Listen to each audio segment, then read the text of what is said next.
This lecture is on introducing South Korea. It focuses on a comparative statistical profile, as well as a theoretical explanation of its significant economic and political advances, all of which took place in a very short period of time. South Korea is an amazing case of economic revival and political liberalization. While it has had its crises over the recent decades, involving tumultuous leadership changes and abrupt partisan shifts, it has maintained a dedicated resolve to becoming an OECD, Organization of Economic Cooperation and Development, and G20 member, a remarkable achievement from South Korea's beginnings in the late 1940s in Cold War politics in its division from North Korea, a wrenching war called the Korean War that involved many countries, including the United States, military dictatorship that lasted for decades after the Korean War, and great economic and societal privation that took place in the 1950s and early 1960s.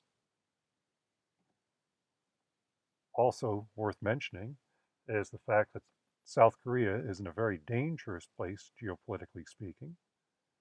It's often remarked that if Taiwan and the Taiwan Straits are not the most dangerous place in the world, that Seoul, South Korea, the capital of South Korea, is in the most dangerous place because of its proximity to the border with North Korea, and North Korea having nuclear weapons and shown a proclivity to testing such weapons. If we just considered the statistics in terms of comparing East Asian countries, we can see that there are several categories for comparison, and I've tried to make comparisons be somewhat logical for a course in the United States. We can see that statistically speaking, South Korea has achieved a lot with relatively few natural resources. A country that is an area only the size of the US state of Kentucky, and keeping in mind that Kentucky is the 37th largest state in the United States, South Korea has a $1.5 trillion economy, which is the 12th largest in the world. It has a population that's about 10 million more than California. And as you can see from the urbanization statistics, South Korea is a heavily urbanized country. We should also consider that South Korea, in a relatively short period of time, has moved from a decidedly peripheral position in the global economy to a core central position, such that it has hosted international economic conferences and is considered to be a major player, certainly in East Asian finance, if not global finance. South Korea's GDP has risen from $4 billion to $1.5 trillion in the past 60 years, and its GDP per capita has grown from below $1,000 to above $22,000 in that same 60-year time frame. Again, this is a remarkable achievement. In terms of health, South Korea's life expectancy has risen from 53 years in 1960 to above 80 years today. Its Human Development Index, or HDI, which consists of life expectancy, a measure of education, which includes literacy rate and school enrollment ratio, and a measure of per capita income. The HDI for South Korea has risen by about 25% from 0.73 in 1990, which was the first year the United Nations measured the HDI, to 0.91 today. Like Japan, South Korea is heavily urbanized. Seoul, the capital city of South Korea, has nearly 10 million people, and 9 cities in South Korea have more than 1 million people.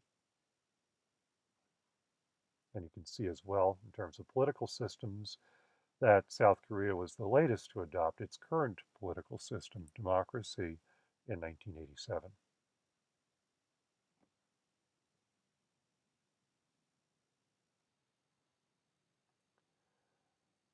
While South Korea's democratic framework was late to arrive, it's rather in keeping with a pattern of economic development that we've seen in East Asia, in particular in areas that are called the Asian tigers. The Asian tigers are considered to be places like Hong Kong, Singapore, South Korea, Taiwan, um, inspired by Japan in particular. Economic development seems to have taken place first in the Asian tigers areas, and then political liberalization followed. And this pattern of economic development first and then liberalization or democracy that follows is a classic expectation of something called modernization theory. With economic development comes income growth across a large segment of the population and the rise of an economic voice.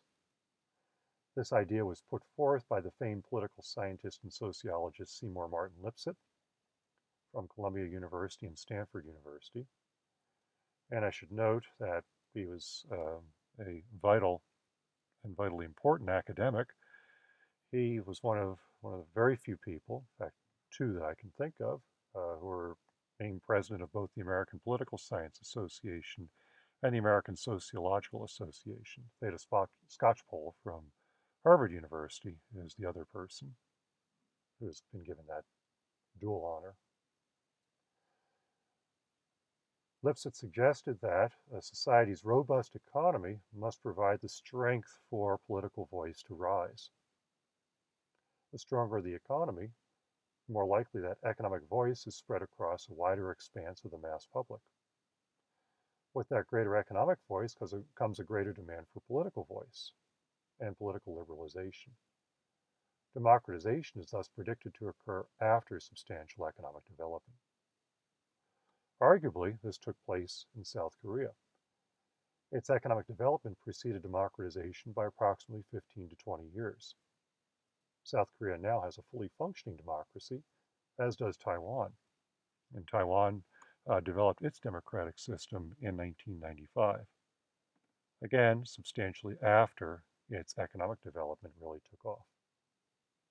Hong Kong and Singapore, despite significant restrictions on political openness, have some civil liberties available, and that was certainly put on display in Hong Kong during the mass protests of 2019 against the central government in both Hong Kong and in Beijing. While modernization theory has its critics and does not work in all global regions, it does appear to have some application to East Asia.